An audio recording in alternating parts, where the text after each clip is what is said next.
5 mistakes that ruined my JEE mains first attempt. And जाने अनजाने में तुम भी ये मिस्टेक्स कर रहे होगे, so it can ruin your too. क्या है ये मिस्टेक्स? वीडियो को पूरा एंड तक देखना, you will get to know. Let's start.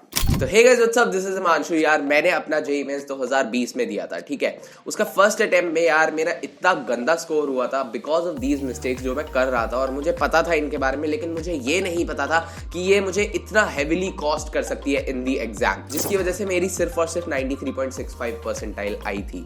But because I corrected these mistakes on time before the second attempt और मैंने इनको पूरी तरह से एलिमिनेट कर दिया, I could increase my score to 98.45 percentile.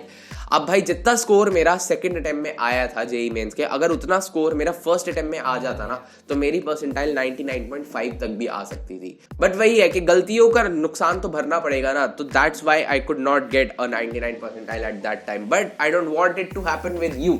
मैं चाहता हूँ यार तुम वो गलतियां ना करो एंड तुम उन गलतियों पे प्लीज काम कर लो टाइम रहते, एंड तुम ये गलतियों से उभर कर यार अपने फर्स्ट अटेम्प्ट के अंदर ही बहुत अच्छा स्कोर ला पाओ, एंड देन पूरी तरह से एडवांस के ऊपर फोकस करना, ठीक है। सो let's talk about these mistakes that I did. But before moving on further in this video, let's talk about the sponsors of this video, that is Unacademy. And before you tap your screen 2-3 bar and skip this promotion, let me talk about Unacademy Prodigy भाई, जो कि 23rd जनवरी को exam होने वाला है। And I think भाई तुम में से मोस्ट ऑफ द स्टूडेंट्स को वो पेपर देना चाहिए, क्योंकि यार तुम इस नेशनल लेवल जेईई मेंस के लिए तैयारी कर रहे हो, तो तुम्हें एक national level Unacademy prodigy exam जैसा एग्जाम देना चाहिए। बिकॉज भाई इस पे तुम नेशनल लेवल पे compete करोगे बहुत सारे स्टूडेंट्स के साथ। Even if you don't be a topper, या फिर तुम्हारी बहुत अच्छी रैंक नहीं आती, एटलीस्ट तुम्हें पता चलेगा कि तुम्हारी तैयारी कैसी चल रही है compare to the other people that are going to give the same exam. Also यार अगर तुम टॉप 200 स्टूडेंट्स में आते हो तो you can get up to 100% scholarship on plus subscription of Unacademy. तो अगर तुम्हें इन एग्जाम में बैठोगे, you can get a chance to win an Apple MacBook Air और एन एप्पल आईपैड और Amazon Echo Dots और स्मार्ट वॉचेस और Amazon गिफ्ट वाउचर्स। बहुत सारे प्राइजेस यार तुम्हें मिल रहे होंगे। सो आई वुड से यार एक तो तुम्हें पता चलेगा कि तुम्हारी तैयारी कैसी है, दूसरा यार इतने क्यूरेटेड क्वेश्चंस होने वाले, इतने सारे टॉप मेंटर्स और एजुकेटर्स की तरफ से बने हुए क्वेश्चंस, उनमें तुम्हें जरूर अपेयर करना चाहिए। So link is in the description. Use my code HSYT10 to unlock the free features of the app. Also भाई you can use the HSYT10 code to get your plus subscription or iconic subscription and get a 10% off. अब भाई बात कर लेते हैं उन गलतियों के बारे में। The first mistake I was doing was having superficial knowledge. Superficial knowledge पहले तुम्हें जानना पड़ेगा कि ये क्या होती है। सुपरफिशियल का मतलब होता है भाई ऊपर ऊपर से नॉलेज रखना। मतलब तुम्हें यार तुम अगर एक चैप्टर को पढ़ते हो ना तो मोस्टली उसके फॉर्मूले कर लेते हो। तुम सोचते हो यार मैं ये फॉर्मूले कर लेता हूँ, ये शॉर्ट नोट्स कर लेता हूँ, बस बहुत रहेगा, मुझे पूरी एनसीईआरटी नहीं पढ़नी है, या फिर मुझे पूरी थ्योरी नहीं पढ़नी है इस चीज़ के बारे में, मुझे पूरी एचसी वर्मा नहीं पढ़नी है, और इतना कर लूंगा, बस 2-4 क्वेश्चन देख लेता हूँ, इनको अप्लाई करके पेपर में सॉल्व कर लूंगा। बिल्कुल गलत भाई। सोचना भी मत कि इससे तुम्हारे पेपर में क्वेश्चन सॉल्व होने वाले हैं, अनटिल एंड अनलेस तुम उस चैप्टर को पूरा अच्छे से छान ना लो इधर उधर से। एटलीस्ट जेईई मेंस लेवल तक मैं तुम्हें करने के लिए बोलूंगा यार, अगर केमिस्ट्री का कोई चैप्टर कर रहे हो, एनसीईआरटी को पूरा करो, पढ़ो उसकी, फिर उसके बाद उसके पीवाईक्यूज करो, एंड ऑल्सो उसके भाई जो क्वेश्चन सेट तुम्हारे पास है उसको करना चाहिए। अब भाई क्या होता है कि तुम्हारे पास अगर 10 चैप्टर है सिलेबस में करने के लिए, तुम में से मैक्सिमम लोग क्या करोगे, 10 के 10 को पूरी तरह से करने के लिए, सिलेबस को ज्यादा से ज्यादा करने के लिए 10 के 10 को इधर उधर से थोड़ा थोड़ा बिट्स एंड टिट्स में पढ़ लोगे। लेकिन यार जरूरी है कि रादर देन तुम उन 10 पे फोकस करने की जगह उन 7 टॉप स्कोरिंग चैप्टर्स में जो कि इजी हैं एटलीस्ट तुम्हारे लिए, और 3 वो जो टफ हैं बहुत ज्यादा, उनको हटा के उन 7 पे फोकस करो, और उन 7 के 7 को एक्यूरेटली सॉल्व करके आओ पेपर पे, रादर देन उन 10 में से जब तुमसे 5 भी ना बने तो, ठीक है। क्योंकि मजा नहीं आने वाला है। I am telling you honestly, जब पेपर के अंदर बिल्कुल नए नए तरह के क्वेश्चंस आएंगे, तुम्हें लगेगा कि यार तुम्हें कुछ भी नहीं आता है, ठीक है। इसलिए बोल रहा हूँ कि सुपरफिशियल नॉलेज से दूर रहना। कोई चैप्टर पढ़ो तो बहुत अच्छे से पढ़ना, डीप में जाकर पढ़ना, और उसमें इंटरेस्ट लेके पढ़ना, और अगर इंटरेस्ट नहीं आ रहा है तो उस चैप्टर को छोड़ो, किसी और चैप्टर पे ध्यान लगाओ। अब सेकंड चीज की बात कर लेते हैं जो मेरे साथ हो रही थी before my first January mains attempt, that was over confidence. भाई ओवर कॉन्फिडेंस क्या आता है जब आपको सुपरफिशियल नॉलेज होती है। कभी मैं मॉक टेस्ट देता था घर पे तो मेरे बहुत कम मार्क्स आ जाते थे तो मैं बहुत दुखी हो जाता था,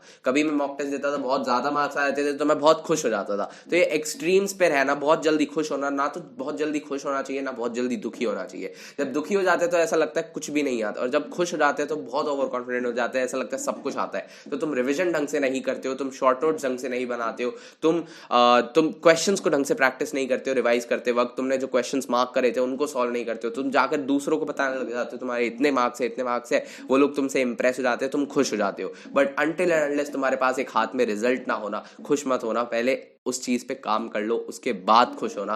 तो उसके बाद तुम दुनिया को फ्लॉन्ट कर सकते हो कि हाँ मेरी 99 परसेंटाइल आई, मेरी 98 परसेंटाइल आई। लेकिन ट्रस्ट मी, जब तुमसे जिनके कम स्कोर आ रहे थे उन मॉक टेस्ट में और जब वो तुमसे आगे निकल जाएंगे तो बिल्कुल अच्छा नहीं लगेगा। तो इस ओवर कॉन्फिडेंस को साइड करके रख लेना। अब तीसरी चीज के बारे में बात करते हैं, दैट वाज टेस्ट एनालिसिस। सबसे बड़ी मिस्टेक जो तुम इस वक्त कर सकते हो, that is not analysing your tests properly. बहुत टेस्ट दिए थे मैंने अपने फर्स्ट अटेम्प्ट से पहले, लेकिन मैंने उनको एनालाइज नहीं करा था। टेस्ट एनालिसिस के ऊपर वीडियो जल्द ही लेकर आ रहा हूँ। टेस्ट एनालिसिस इतना आसान नहीं होता जो तुम्हें लगता है कि भाई तुमने एक पेपर दिया, तुमने देख लिया उसमें कितने मार्क्स आए तुम्हारे, कितने नेगेटिव हुए, कितने पॉजिटिव हुए, कौन सा क्वेश्चन कौन से सब्जेक्ट में कितने मार्क्स आए। ये टेस्ट एनालिसिस नहीं होता। जो तुम्हें स्क्रीन पर दिखता है वो टेस्ट एनालिसिस नहीं होता। टेस्ट एनालिसिस होता है तुम्हें पता होना चाहिए तुमसे कोई क्वेश्चन ठीक हुआ तो क्यों हुआ, गलत हुआ तो क्यों हुआ, कोई सिली मिस्टेक हुई तो उस सिली मिस्टेक का कारण क्या था, क्या वो कैलकुलेशन मिस्टेक थी, क्या तुमने ऑप्शन गलत मार्क कर दिया जल्दबाजी में, क्या तुम्हारे पास टाइम कम था क्वेश्चन को करने के लिए, क्या चीजें थी, एक एक चीज तुम्हें पता होनी चाहिए। इसके ऊपर मैं पहले भी वीडियो बना चुका हूं, पर एक डिटेल में वीडियो अभी जल्दी लेकर आ रहा हूं। अगर वो वीडियो चाहिए तो इस वीडियो के ऊपर 200 लाइक कर देना, अपना प्यार दिखाना और चैनल को सब्सक्राइब करके जाना। तो अब यार अपनी चौथी चीज के बारे में बात करते हैं, that was sleep cycle. A ruined sleep cycle leads to a ruined exam. मतलब क्या है इस बात का, रात को पढ़ने जाते हो तुम, पूरा दिन मजे मार रहे हो, ठीक है, फिर क्या होता है रात को जाते जाते ना तुम्हें अंदर से फील आती है यार आज कुछ करा नहीं, चलो आज रात को पढ़ लेता हूँ। तो तुम रात को 11-12 बजे पढ़ने बैठते हो और सुबह 5 बजे तक 6 बजे तक पढ़ते हो, बड़े खुश होते हो यार मैंने 5 घंटे पढ़ा, 6 घंटे पढ़ा। फिर तुम 6 बजे 7 बजे सोने जाते हो और तुम उठते हो 12-1 बजे, ठीक है। इससे भाई तुम्हारा कंप्लीटली जो पूरा पेपर की एक स्टूडेंट वाला तुम्हारा वो होना चाहिए ना टाइम टेबल, और तुम्हारा एक रूटीन होना चाहिए, पूरा बिगड़ा हुआ है। तुम्हारा एग्जाम मान लो अगर गलती से सुबह हो गया तो तुम्हें सुबह 5 बजे 6 बजे उठना पड़ेगा। कैसे उठ जाओगे अगर उस टाइम तुम सोने जाते हो? उस टाइम तुम्हारी नींद जो होगी ना वो पीक के ऊपर होगी। और मेरे साथ भी ऐसा ही हुआ था। मैंने अपनी एक स्लीप साइकिल बहुत रुइन कर रखी थी। मुझे लगा था पेपर से पहले मैं टाइम से सो जाऊंगा, मैं सो नहीं पाया, लेट सोया बहुत, और फिर सुबह उठकर पेपर में जब गया तो मेरे मुंह से जमाइयां निकल रही हैं, अंगड़ाइयां निकल रही हैं और भाई बहुत नींद आ रही है, आंखों से पानी आ रहा है।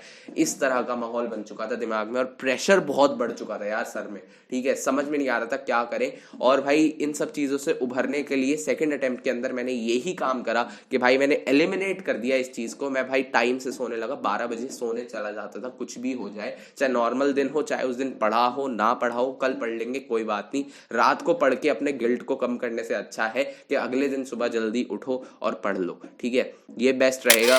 अब मूविंग ऑन यार, अपनी लास्ट चीज के बारे में बात कर लेते हैं जो कि सबसे इंपॉर्टेंट होने वाला है, that is the music factor and so also your distractions, जो कि तुम यार रखते ही हो थ्रू इंस्टाग्राम, टीवी, यूट्यूब, बहुत सारी चीजें हैं, बट इनमें सबसे ज्यादा इंपॉर्टेंट होता है म्यूजिक। म्यूजिक बहुत ज्यादा स्टूडेंट सुनते हैं during their preparation. I was also listening to music. अब डिपेंड करता है कि आप किस तरह का म्यूजिक सुनते हैं, ठीक है। अब 2 तरह के म्यूजिक होते हैं। मैं म्यूजिक को भी 2 जॉनर में किस में बांट रहा हूं, एक होता है music with lyrics and the other music without lyrics, ठीक है। तो तुम में से मोस्ट ऑफ द स्टूडेंट्स भाई म्यूजिक विद लिरिक्स सुनते हैं। फर्क नहीं पड़ता कि वो कौन सा है, इमोशनल है, रोमांटिक है, इवन मोटिवेशनल है, या किसी भी तरह का म्यूजिक है। आई वुड से यार तुम्हें वो नहीं सुनना चाहिए at this point of time, because भाई मैंने भी अपने टाइम पर यार ये मोटिवेशन के चक्कर में, पढ़ाई के चक्कर में म्यूजिक सुनने लग गया था। एंड क्या हुआ उससे कि पेपर में जब मैं गया तो मेरे दिमाग में कंटिन्यूअसली वो लिरिक्स चल रहे थे, वो म्यूजिक चल रहा था, and it created a sort of pressure on my mind that didn't let me think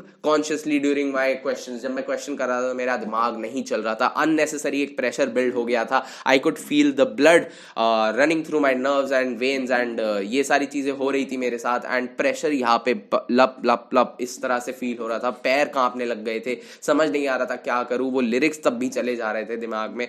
इस मोमेंट पे तुम्हें शांत होना चाहिए, लेकिन वो म्यूजिक के लिरिक्स अग्रेसिव थे तो अग्रेशन आ रहा था और दिमाग बिल्कुल नहीं चल रहा था। तो मैंने क्या करा, सेकंड अटेम्प्ट से पहले मैंने उस पार्ट को कंप्लीटली एलिमिनेट कर दिया अपनी लाइफ में से। I stopped listening to music for almost 8 months 8 months तक no sort of music, even if it was any bhajan, even if it was any emotional music, even if it was any romantic music, any aggressive music, any workout music, motivational music, सब तरह के music को सुनना बंद कर दो and do not listen to any songs before your exam. Definitely EDM songs क्या होते हैं? Music without lyrics, electronic dance music. तुम इस तरह के songs यार like डेविड वो मार्टिन गैरिक्स का एक सॉन्ग है एनिमल्स, जो कि बहुत फेमस है, ट्यून है, उसको तुम सुन सकते हो यार, क्योंकि that's just that does not have any words, that does not has any meaning, ठीक है, does not have any meaning, that song does not have any meaning, ठीक है, तो उसमें सिर्फ म्यूजिक है and music can be fine for you, even तुम peaceful music सुन सकते हो वाइल स्टडिंग, ये सारी चीजें I would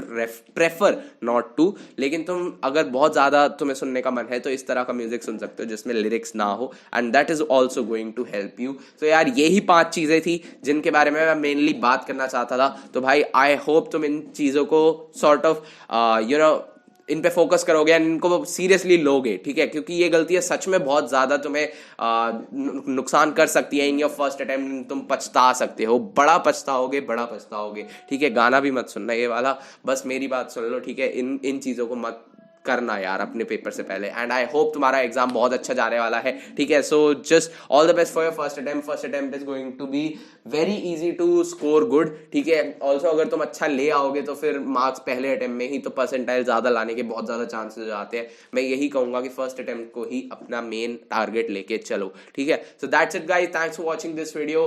do not forget to subscribe to the channel, we are very close to 11.5 K subscribers. Also leave a comment अगर तुम्हें कोई क्वेरी है या कोई क्वेश्चन है regarding anything from this video. Also check out the links in the description for Unacademy Prodigy exam. So that's it guys, thanks for watching, peace out, bye bye.